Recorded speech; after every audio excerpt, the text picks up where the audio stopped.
Hi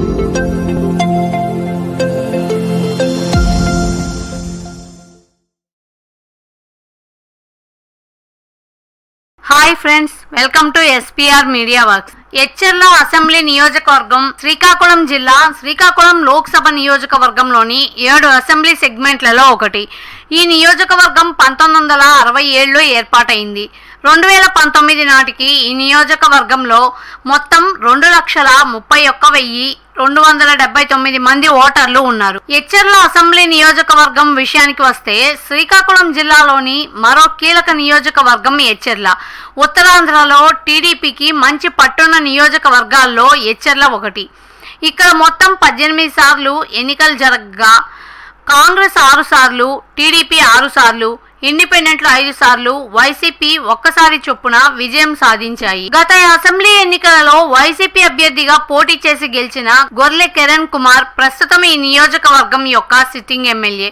ఈ క్రమంలో గత ఎన్నికల ఫలితాలని ఒకసారి విశ్లేషిద్దాం. 2009 ఎన్నికలలో కాంగ్రెస్ అభ్యర్థి మీసాల నీలకంఠం, టీడీపీ అభ్యర్థి నాయన సూర్యనారాయణ రెడ్డి, పీఆర్పీ అభ్యర్థి కిమిడి కళా వెంకట్రావు, ఇండిపెండెంట్ అభ్యర్థి గొర్లె హరిబాబు నాయుడు, ఎల్ఎస్పీ అభ్యర్థి అప్పలనాయుడు గురుగుబిల్లి, బీజేపీ అభ్యర్థి పైడి వేణుగోపాలం, ఆర్జేడీ అభ్యర్థి అప్పారావు దబ్బాడ మరియు బీఎస్పీ అభ్యర్థి గుడివాడ కుప్పయ్యలపై పోటీ చేసి 15,015 ఓట్ల మెజార్టీతో గెలుపొందారు. 2014 ఎన్నికలలో టీడీపీ అభ్యర్థి కిమిడి కళా వెంకట్రావు, వైసీపీ అభ్యర్థి గొర్లె కిరణ్ కుమార్, కాంగ్రెస్ అభ్యర్థి రవికిరణ్ కిలారి, ఎల్ఎస్పీ అభ్యర్థి అమ్మినాయుడు పైడి, బీఎస్పీ అభ్యర్థి గుడివాడ కుప్పయ్య, ఏఏపీ అభ్యర్థి దనలకోటి రమణ మరియు జేఎస్పీ అభ్యర్థి వెంకట్రావు వందనలపై పోటీ చేసి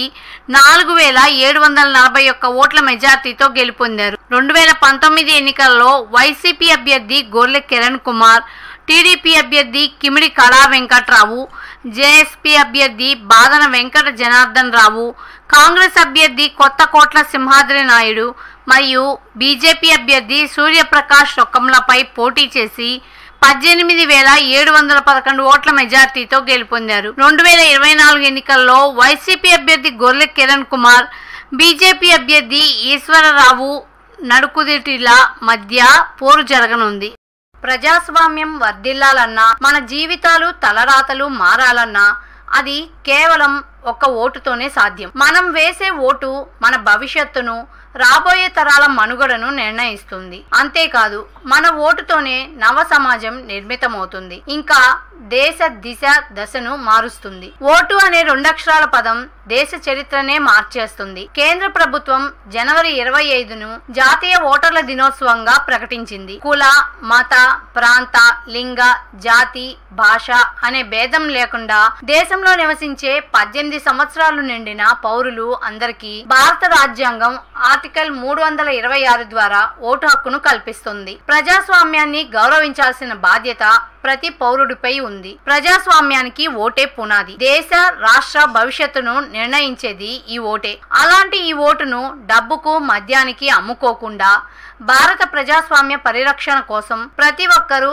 తప్పనిసరిగా తమ ఓటు హక్కు వినియోగించుకోవాలి.